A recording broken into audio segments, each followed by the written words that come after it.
Gracias. En este momento nos encontramos en un interesante conversatorio.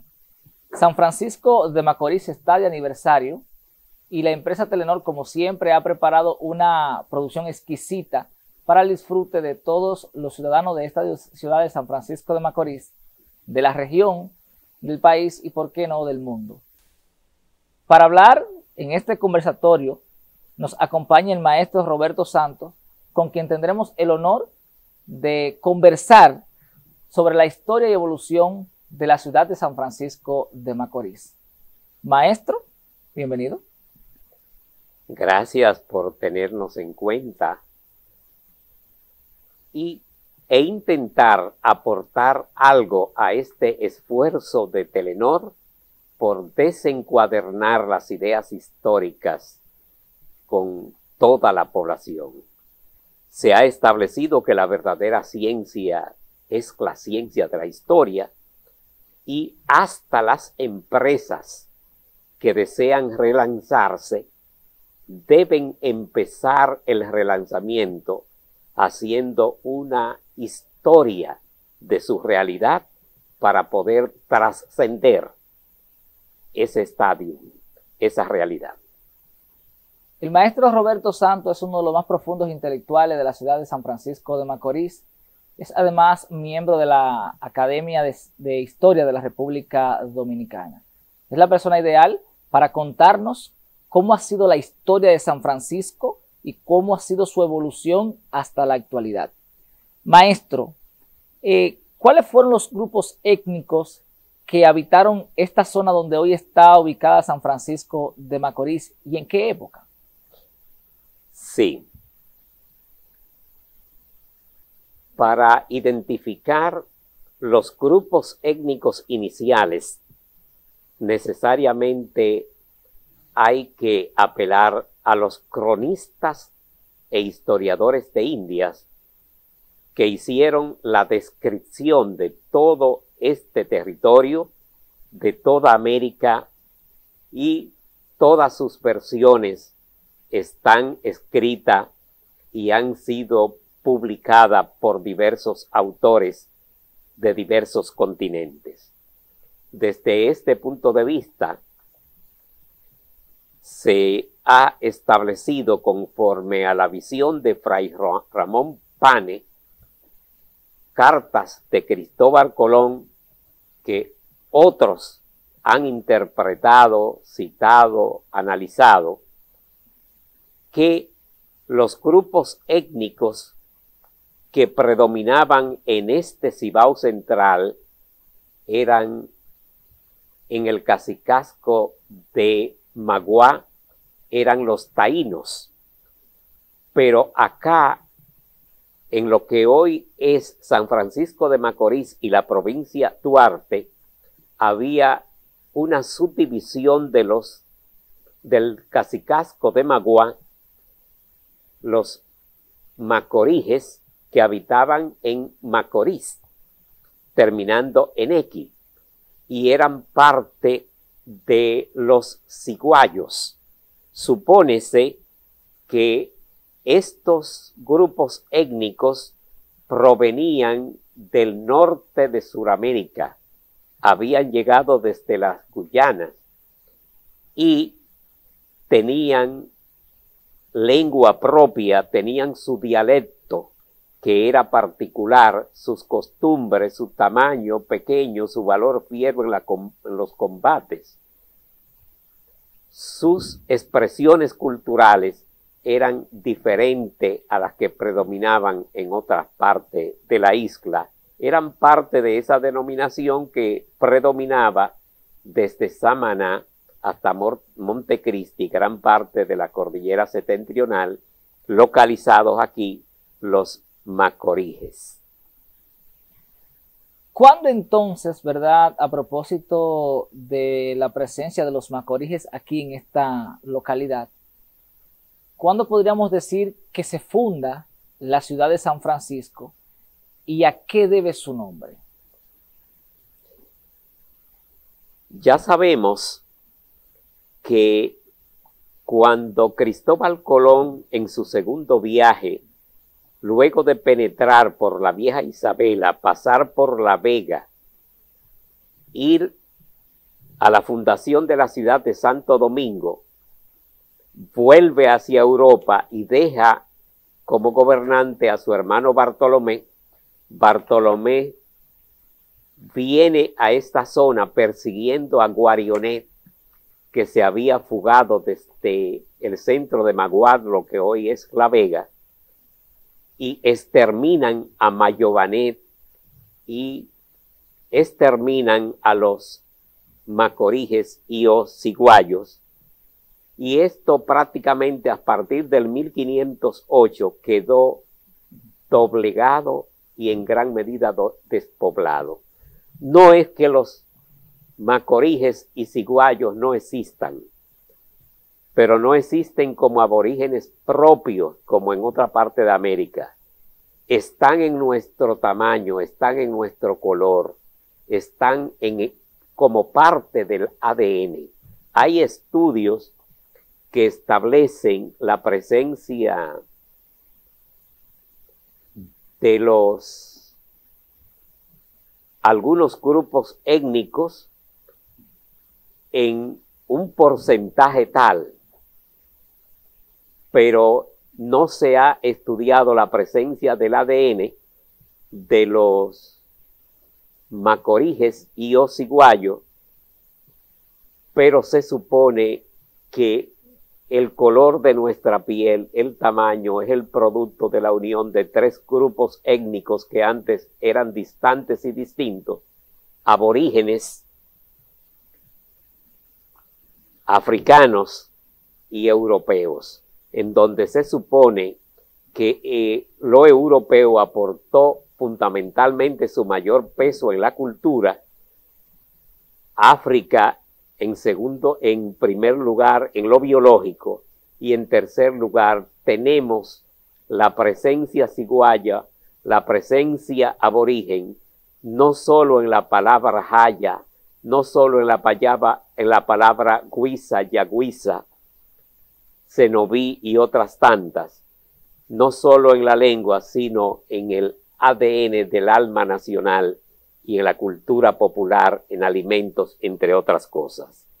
Conviene tener en cuenta que esta realidad quedaría despoblada de por siglos, pero cuando se dieron las devastaciones de Osorio del 1605-1606, que la ilegalidad en el comercio desde Puerto Plata, Montecristi, Vallajá y La Yaguana, en toda esta zona, pretendió ser superada con una despoblación generalizada.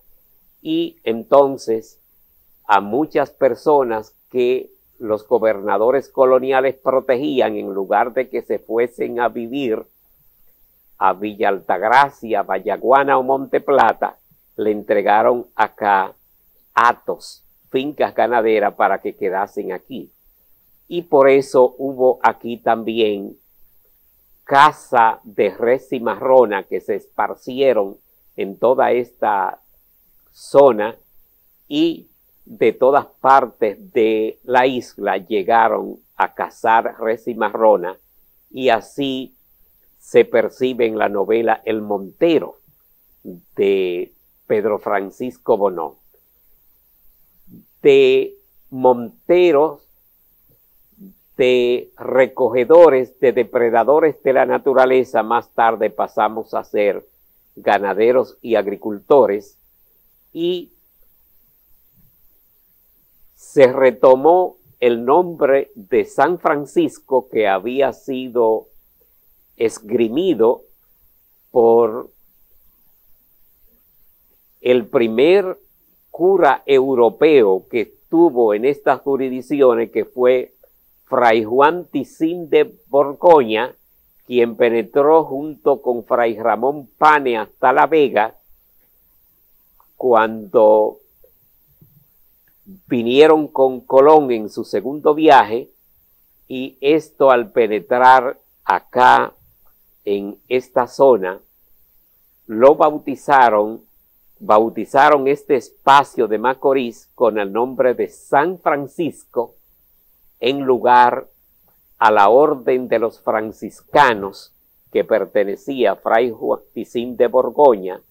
Con el tiempo se unieron esas dos palabras, San Francisco, de origen de los franciscanos, podemos decir europeo, y Macorís, vocablo aborigen, que era con X, pero las palabras con el curso del tiempo evolucionan y se transforman.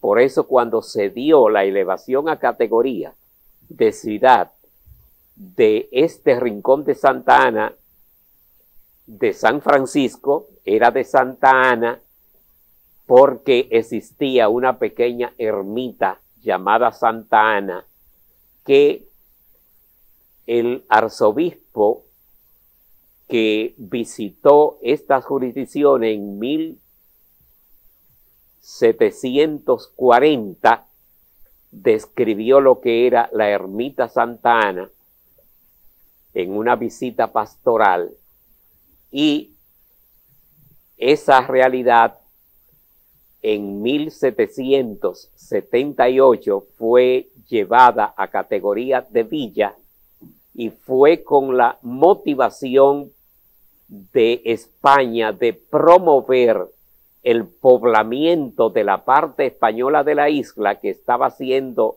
degradada, que estaba siendo ocupada de manera progresiva por la colonia francesa de lo que hoy es Haití. Y Haití tenía más de 500,000 de habitantes, y en esta zona había solo algunos 50 o 60,000 para el 1760 aproximadamente, y hubo la necesidad, conforme a Carlos III, en ese siglo del despotismo ilustrado, de promover el incremento poblacional de esta colonia como política para detener el avance y predominio de Haití sobre este territorio. En ese siglo XVIII no solo fue San Francisco que se fundó.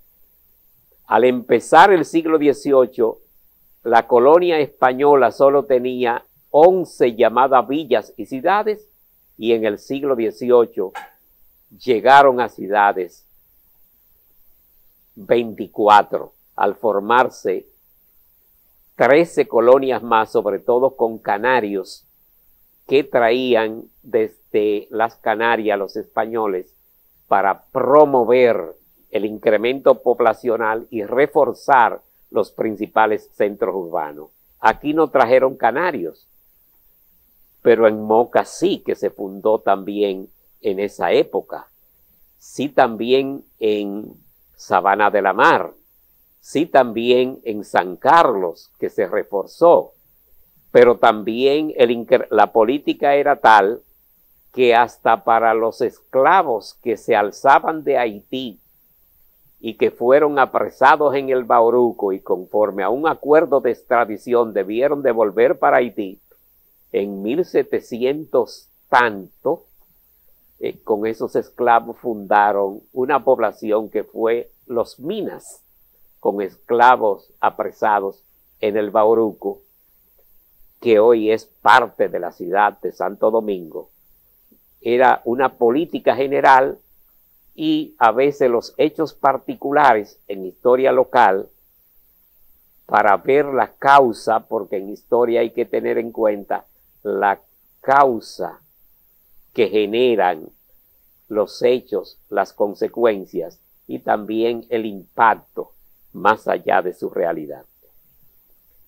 Por eso ratificamos nuestra percepción a manera de hipótesis de que la fundación de San Francisco de Macorís fue parte de una política general de buscar el incremento de la población promovida por España para detener el avance de la ocupación de Haití en base a crear murallas humanas. Correcto. Maestro, la fecha específica de la fundación de San Francisco de Macorís, ¿cuál es esa fecha y qué evidencias tenemos de eso. Sí, se ha establecido que la mayoría de los pueblos celebran su nombre, su memoria, en base a las fiestas religiosas. Las han asumido y la promueven, pero no hay evidencia de tal fecha. En la misma Vega no hubo una verdadera fundación de la ciudad de La Vega. Lo que se fundó fue una fortaleza, la Concepción. Y poco a poco la gente fue agrupándose, formando residencia en las proximidades de esa fortaleza. El caso de San Francisco de Macorís es diferente porque hubo una disposición del rey Carlos III que se ejecutó a través del ayuntamiento de la alcaldía de Santiago. En Santiago estaba establecido en ese tiempo lo que era el alcalde mayor. En la época colonial, los ayuntamientos tenían funciones civiles y penales. Administraban justicia y tú sabes que hasta financiaban la educación de los pueblos. Sí. Y el alcalde mayor era como una segunda instancia sobre los alcaldes ordinarios, y por eso fue el alcalde mayor que hizo un descenso con un jurisconsulto, con un escribano. El alcalde mayor, apellido Puello, llegó aquí y establecieron junto con el Alvarado, delegado para identificar el descenso en los terrenos, y establecieron las mojonaduras desde las orillas del Jaya, por lo que hoy es Pisa Costura, girando hacia el sur, hasta Cañada Grande, y se edificaron 30 casas que en ese momento eran especies de bohíos, si se quiere, porque aquí no tuvimos edificaciones tipo zona colonial, ni nada que se parezca, nada de grandioso, ni nada de sólido. ¿Cuál sería la descripción entonces de esas casas de esa época? Bohíos. Eran especies de bohíos en madera. Especies de bohíos, y ya tú sabes que algún siglo después, las calles de San Francisco eran consideradas pantanos. Estos terrenos que son parte del Valle de la Vega Real, eran terrenos eminentemente pantanosos. Ya tú sabes que Cristóbal Colón y en la época inicial colonial intentaron promover la industria azucarera desde Macorís a La Vega, sembrando caña de azúcar, y no prosperó. No prosperó porque hay mucha lluvia, alta pluviometría, y la producción de azúcar era ínfima por las condiciones del suelo y la proclividad de la lluvia. Y un siglo después de fundarse la ciudad de San Francisco, se establece el mismo Gabino Alfredo Morales, describiendo nuestras calles, que el animal más adecuado para vencer los pantanos eran los bueyes, y que el edificio menos frágil, más vistoso y más digno de la ciudad era la gallera. Por ahí tenemos idea de la ciudadanía, de la cultura y de las condiciones materiales de vida que los campesinos venían con bueyes y con árganas, con narigones en los bueyes, porque otras bestias resultaban frágiles para vencer las asperezas del entorno. Maestro, tenemos que ir a una pausa, pero antes de, quisiera que quede claro, ¿verdad?, aquello referente a la fecha específica en la que se celebra la fundación de San Francisco y sobre la evidencia que existe al respecto. Sí, hay evidencias de que eso aconteció el 20 de septiembre del 1778, la localización, la señalización, la identificación y el descenso del terreno, y existe un acta notarial que el amigo, compañero de la Academia de Historia, Edwin Espinal, ha publicado en artículo, porque él ha tenido acceso al acta original de ese hecho. Entonces está documentado, porque como te decía, los ayuntamientos administraban justicia, eran verdaderos,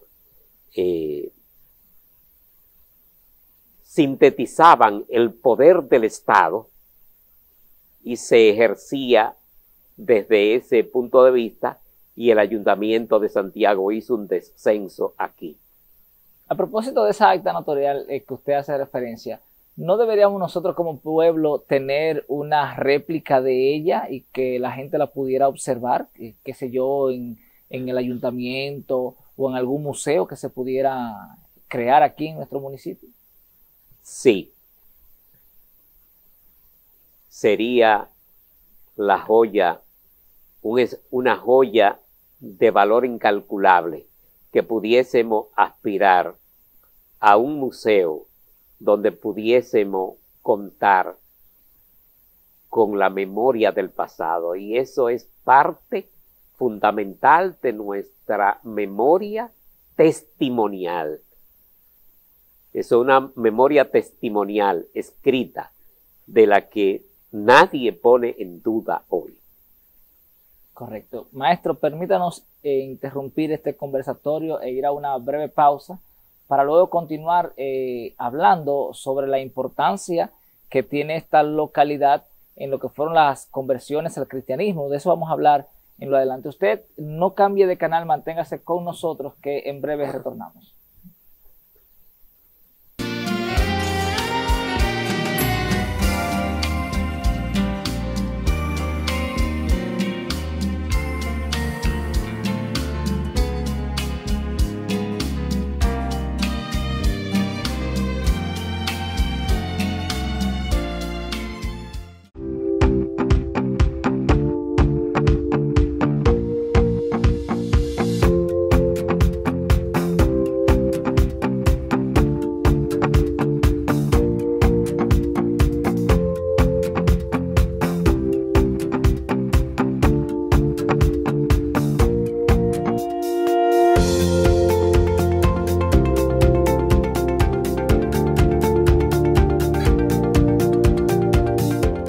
Yo me vacuné. Ya me vacuné. Ya me vacuné. ¿Y tú? No más excusas. Por más de un año estamos luchando contra la COVID-19. Te invito a que acuda a cualquier centro de vacunación cercano a tu hogar. Es un deber ciudadano vacunarse para terminar con la pandemia. Vacunándote contra el COVID-19 darás protección a toda la población. Recuerda que es una guerra contra el COVID. Tenemos que ir al frente de batalla. Cuidándote, nos proteges a todos. Vacúnate. Vacúnate. Vacúnate.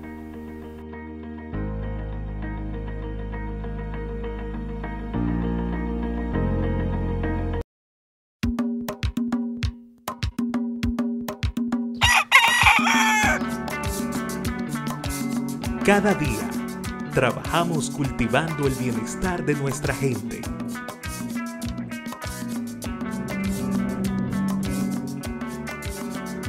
Impulsado siempre por un sentimiento de amor y compromiso.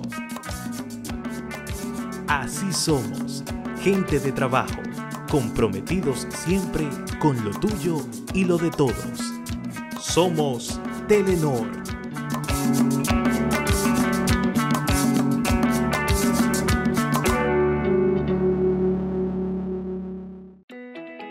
Compromiso.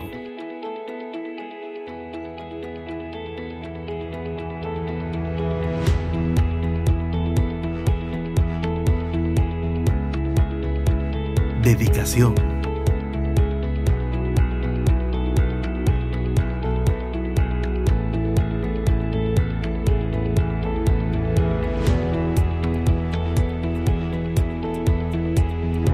Entrega.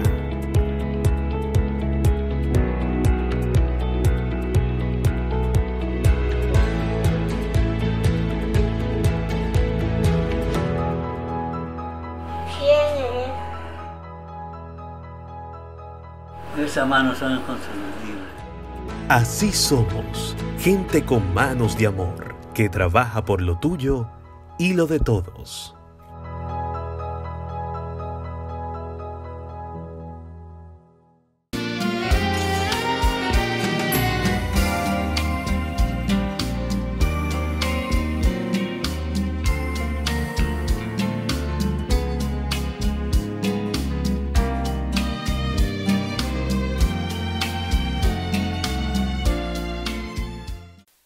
Gracias por continuar con nosotros en este interesante conversatorio sobre la historia y evolución de San Francisco de Macorís. Conversamos con el maestro Roberto Santos Hernández, historiador franco-macorizano y miembro de la Academia de Historia de la República Dominicana.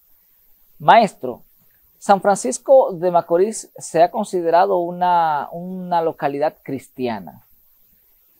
¿Cómo se dieron? ¿Qué importancia tiene esta localidad en lo que han sido las conversiones al cristianismo? Sí. En el Cibao Central está la meca del cristianismo en la República Dominicana. La Vega, Salcedo, Cotuí, San Francisco y Moca está la médula del catolicismo específicamente de todo el país. ¿Y eso por qué, maestro?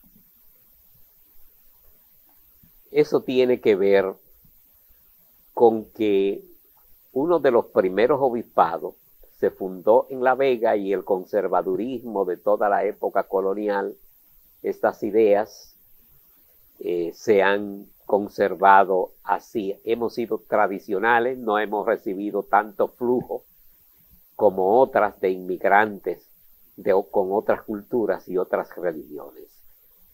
Y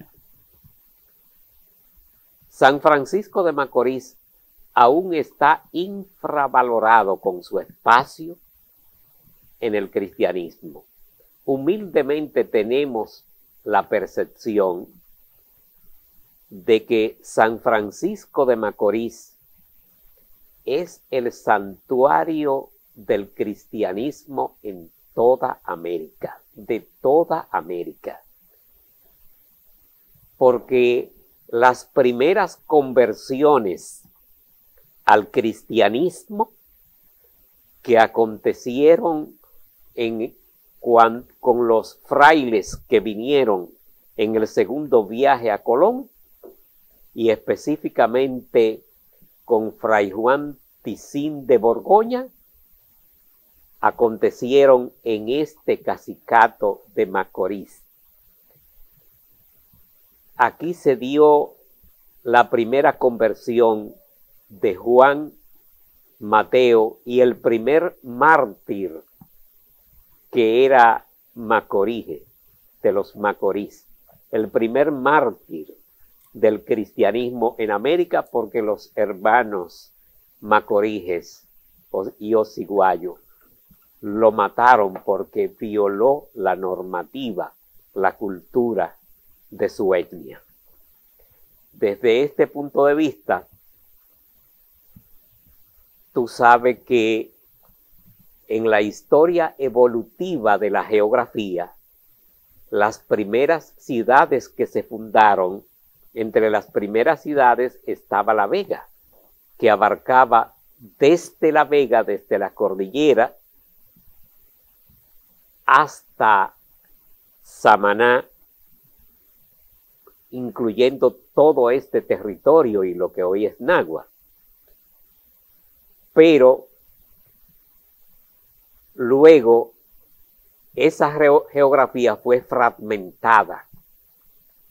Esa geografía fue fragmentada, dividida, y esas localizaciones están en este espacio de la provincia Duarte de San Francisco de Macorís, que si tú opinabas que nosotros debíamos tener el acta, una réplica, por lo menos, del acta de fundación de San Francisco de Macorís, nosotros debíamos tener también un espacio en la historia eclesiástica que reconozca algún símbolo, algo de San Francisco de Macorís, como primacía del cristianismo de toda América. Maestro, sin duda un elemento importante a destacar en lo que tiene que ver con la historia de San Francisco de Macorís es el denominado ferrocarril que atravesaba parte de la ciudad. ¿Cuál fue el origen de este ferrocarril y qué impacto tuvo en el desarrollo de esos primeros años de la ciudad? Fíjate, el ferrocarril fue un sueño para la solución de problemas, porque toda la producción que había en este Cibao Central, para poder comercializarse tenía que salir a los puertos, especialmente al puerto de Jaina de Santo Domingo, al puerto de Santo Domingo y a Puerto Plata, y en tercer lugar como opción Samaná. Entonces, no había camino para exportar el tabaco cuando el tabaco se convirtió a finales de la década del 1850-60 en el principal producto de esta zona.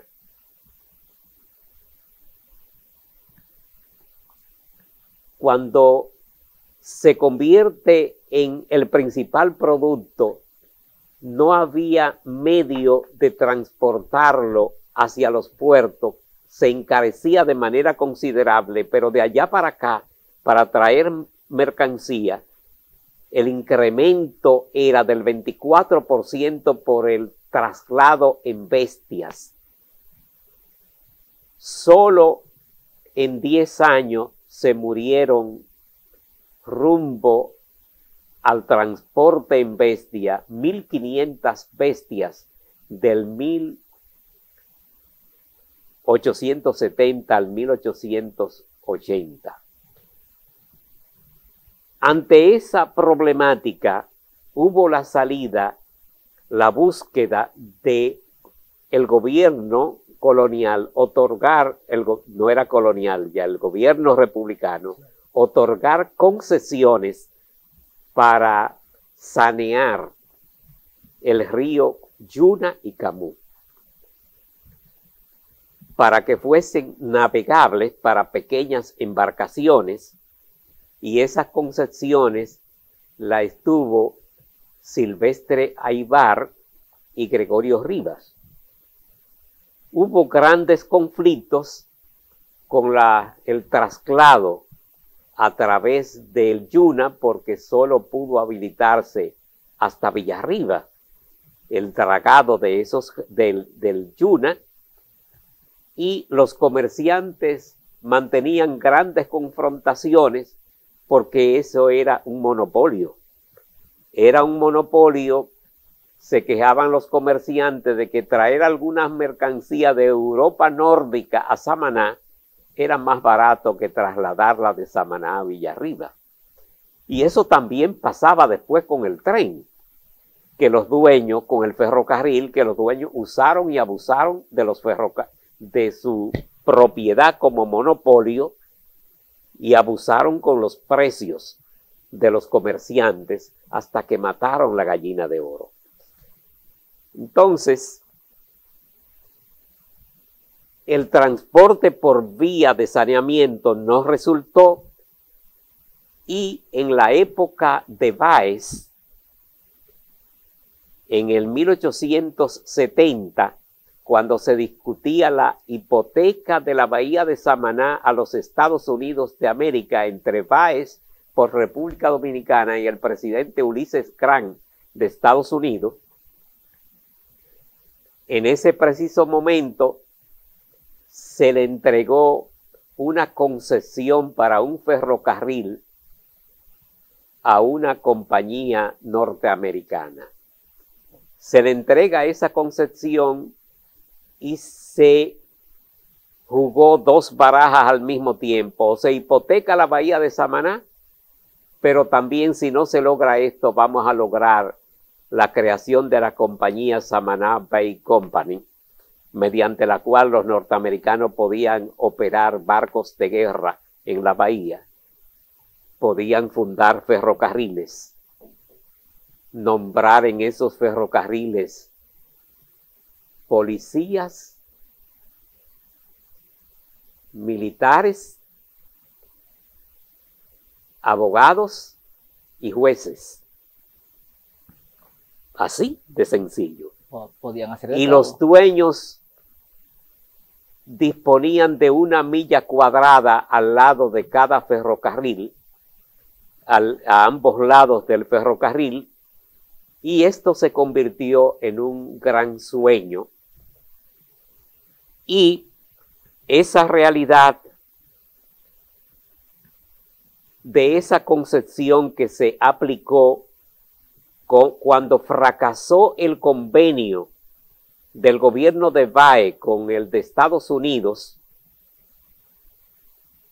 los norteamericanos, Crosby tenía esa concesión a mano, y como no la podía ejecutar porque el Senado de Estados Unidos la rechazó porque no estaba autorizado por el Congreso, entonces a través de Gregorio Rivas salieron a Europa a vender la concesión, y vendieron la concesión a los ingleses, y de allá para acá vienen los ingleses con el proyecto del ferrocarril Samaná-Santiago, pero nunca salió de Samaná ni nunca llegó a Santiago.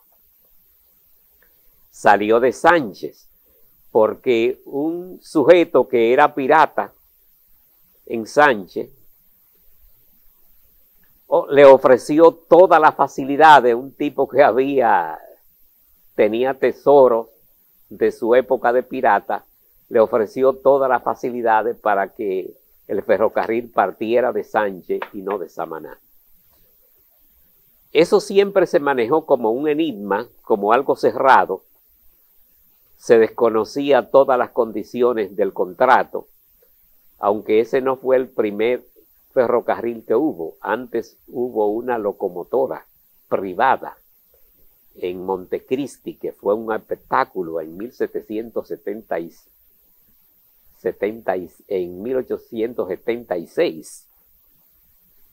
Y esta concepción que empieza a ejecutarse, Gregorio Luperón estimula ese tipo de política, y en el 82 empieza a promoverse y a ejecutarse ese proyecto.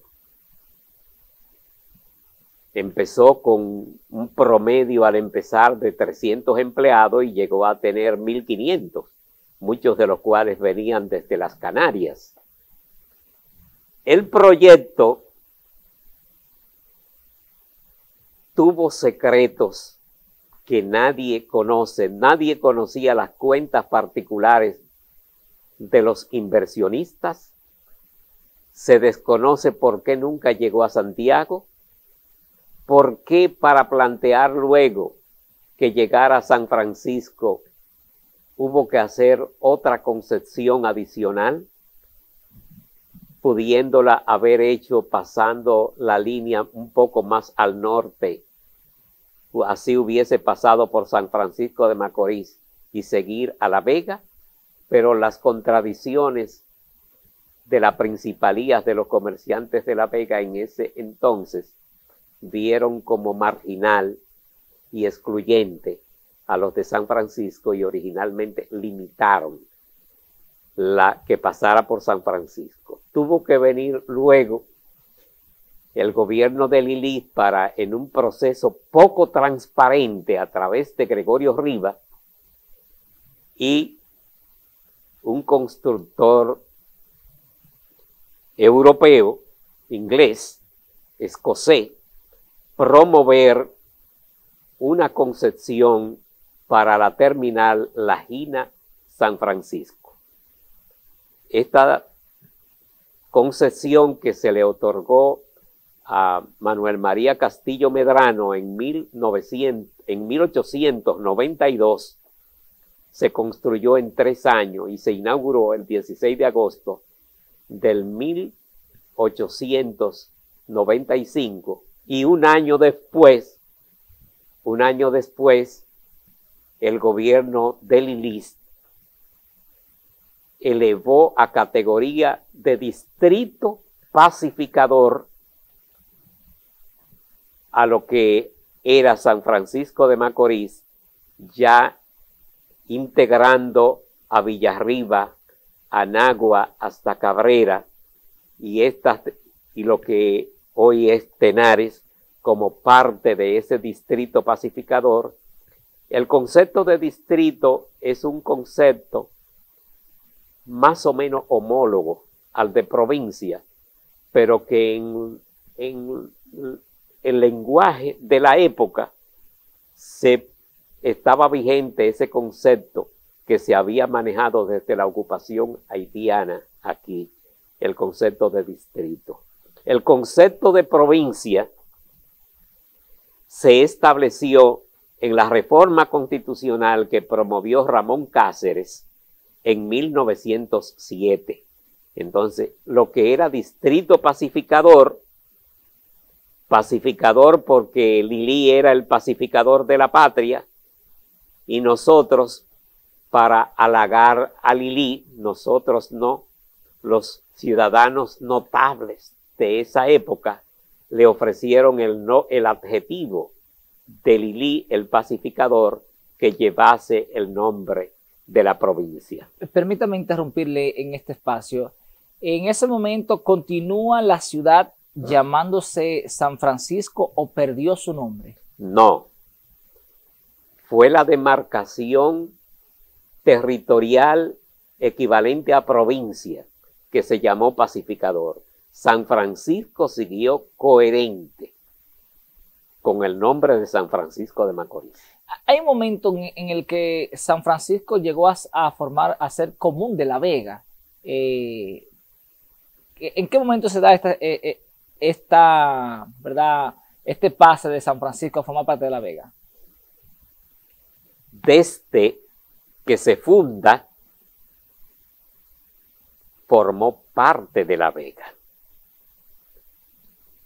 Formó parte de La Vega desde que fue fundado en 1778. Luego pasó a Moca en el 85, a ser parte de la provincia Espaillá, y Lilí lo recupera con el distrito pacificador, que dejamos de ser súbdito común de La Vega. El concepto era de común en ese tiempo. Correcto, y formó una especie de división territorial paralela. Maestro, volviendo al ferrocarril, ¿qué impacto económico tuvo este ferrocarril para el desarrollo de San Francisco de Macorís? tuvo un impacto extraordinario, no solo en lo económico. Tuvo un impacto social y poblacional. Si tú piensas que el ferrocarril venía por Villarriba y que Villarriba es un núcleo poblacional importante, municipio de esta demarcación provincial, que seguía a 3 kilómetros al sur de Castillo, por lo que hoy es Hostos, y gracias a eso Hostos pasó a ser un puesto cantonal luego con categoría de municipio hoy. Pasó por Pimentel, lo que era Barbero, un campo que se convirtió en una villa, y en poco tiempo después de Cantón pasó a ser municipio. Y hasta Cenoví recientemente, por donde pasaba, se convierte en una demarcación desde el punto de vista poblacional relevante. La emigración internacional de comerciantes, de trabajadores, de migrantes, fue significativa. El incremento poblacional fue relevante. No así en La Vega, no así en La Vega. La Vega, hay datos estadísticos que el crecimiento fue mínimo. Pese a que el ferrocarril tuvo sus grandes limitaciones porque tenía problemas técnicos que en este Valle del Cibao, con algún crecimiento de los ríos y con las inundaciones, estaba paralizado, que con las luchas montoneras estaba inhabilitado con facilidad, que había problema técnico por la amplitud del diámetro del ferrocarril, con 42 pulgadas de ancho. Había problema técnico porque el desmonte por donde pasaban los rieles, ¿quién podía pretender que no se convirtiera en espacio como carretera para trasladar recuas y animales, con lo que se daban los importantes accidentes? Hubo problemas de queja de muchos comerciantes que entendían que los dueños, los administradores, abusaban de los cobros de cuotas porque era un monopolio, pese a que tenían privilegio para el pago de impuestos y cobraban parte de los impuestos aduanales correspondientes. De manera pues que esto se va a empantanar y los dueños siempre tendrán quejas de pérdida, pero cuando vino el control y la influencia norteamericana sobre las aduanas para el 1907 con el gobierno de Ramón Cáceres, para Ramón Cáceres poderse entender con los interventores de Estados Unidos, tuvo que comprar la concesión a favor del gobierno. Y posteriormente de esta realidad viene el desarrollo de las carreteras, de importantes carreteras como la Santiago-Santo Domingo en la primera ocupación militar norteamericana, y eso facilitó el transporte en camiones, en vehículos. Y cuando la gente tuvo facilidad de trasladar los productos en camiones y no en el tren, en el ferrocarril, la gente migró complacido a los camiones.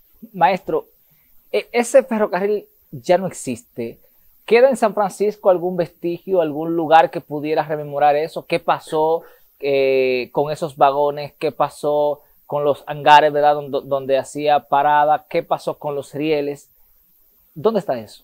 Sí, San Francisco, la terminal que se empezó a construir para San Francisco del 1892 al 95, que venía de la Gina, que se hacía el empalme del que iba a La Vega. La terminal de nosotros, el almacén terminal, son nuestros bomberos civiles hoy. Es el almacén de la terminal del ferrocarril. Hasta los años 60 se veía, y a principios del 70 llegó el tren todavía recogiendo a algunos pasajeros desde todas esas jurisdicciones.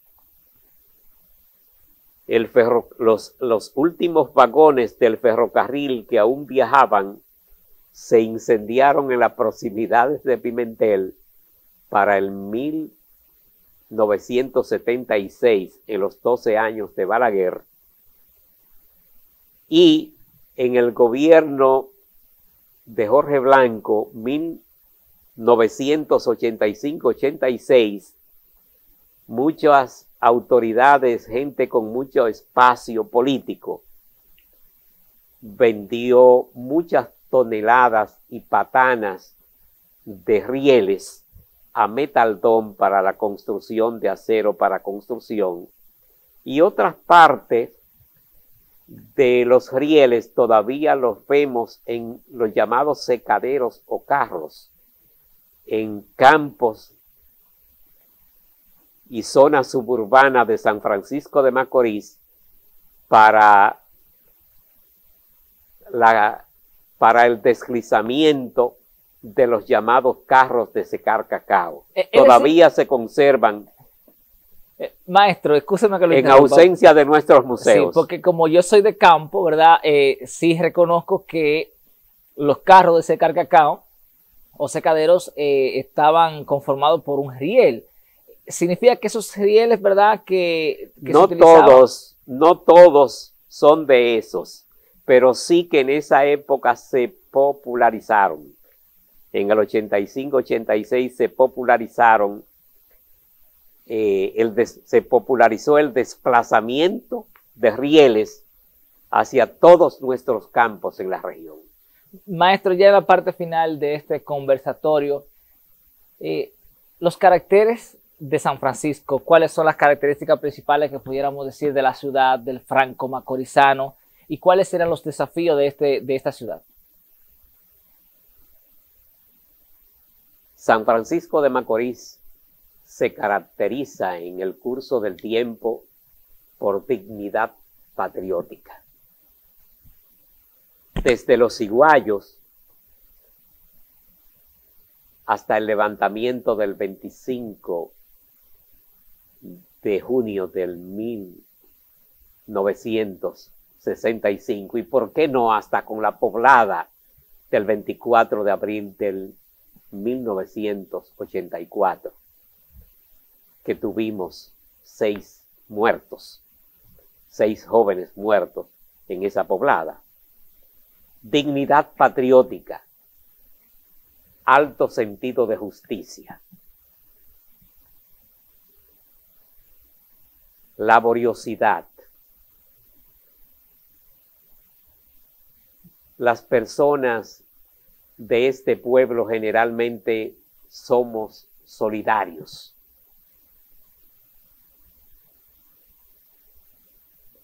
También tenemos algunas debilidades o necesidades. A veces somos impacientes, desesperados. La sed de justicia quizás nos hace ser a veces un poco acelerados. La principal debilidad estriba en la necesidad de popularizar nuestra cultura, nuestra educación, nuestra conciencia ecológica, la vida ciudadana, el sentido de lo colectivo. Prestigiemos más lo público, en función de lo mío, de lo nuestro. Es importante prestigiar la vida ciudadana, la participación cívica y política, pero por favor, a veces invertimos 30 millones en una residencia, pero no puedo tapar un hoyo que está frente a mi casa. Todo tiene que ser el sentido de lo público. Desde ese punto de vista, creo que debemos cultivarnos para en el devenir. No podemos profundizar tanto en lo mío y lo mío. Es necesario que pensemos en nosotros, que nos tomemos de la mano para buscar un rumbo colectivo, formar un espacio digno de armónica convivencia, de solidaridad,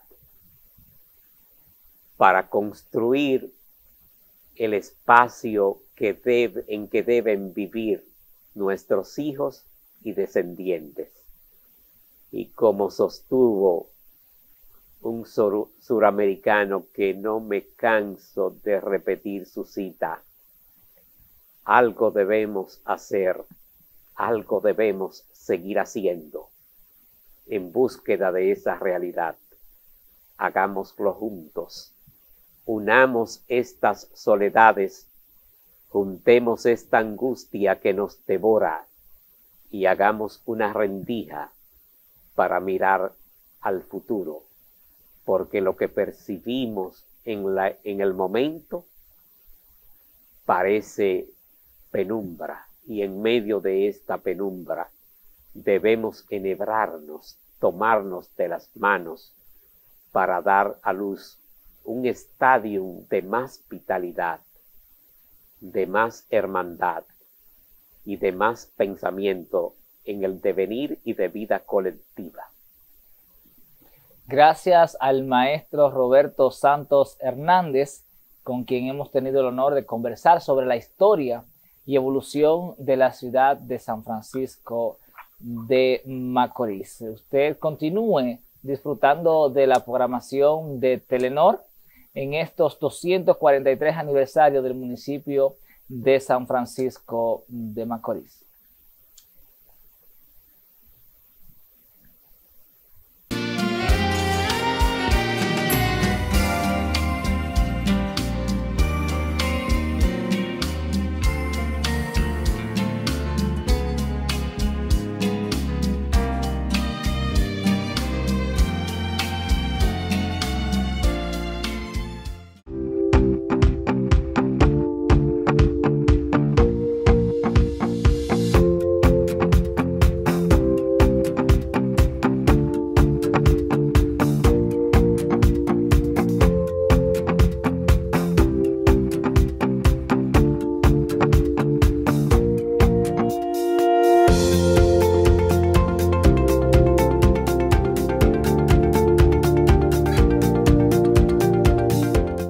Yo me vacuné. Ya me vacuné. Ya me vacuné. ¿Y tú? No más excusas. Por más de un año estamos luchando contra la COVID-19. Te invito a que acuda a cualquier centro de vacunación cercano a tu hogar. Es un deber ciudadano vacunarse para terminar con la pandemia. Vacunándote contra el COVID-19 darás protección a toda la población. Recuerda que es una guerra contra el COVID. Tenemos que ir al frente de batalla. Cuidándote, nos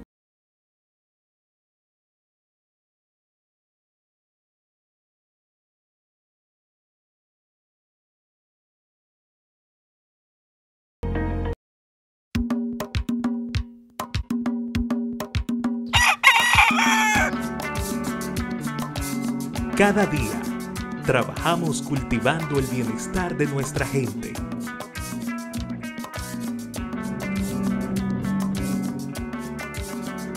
Impulsado siempre por un sentimiento de amor y compromiso. Así somos, gente de trabajo, comprometidos siempre con lo tuyo y lo de todos. Somos Telenor.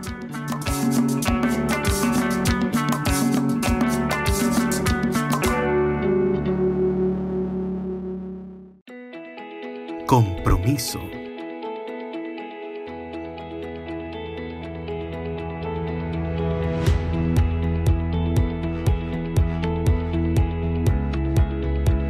Dedicación.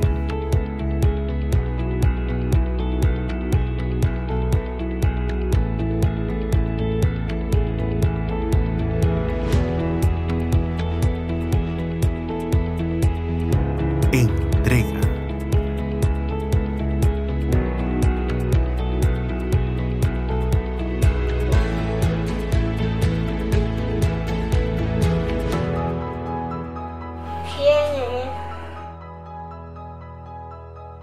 Esas manos son inconfundibles.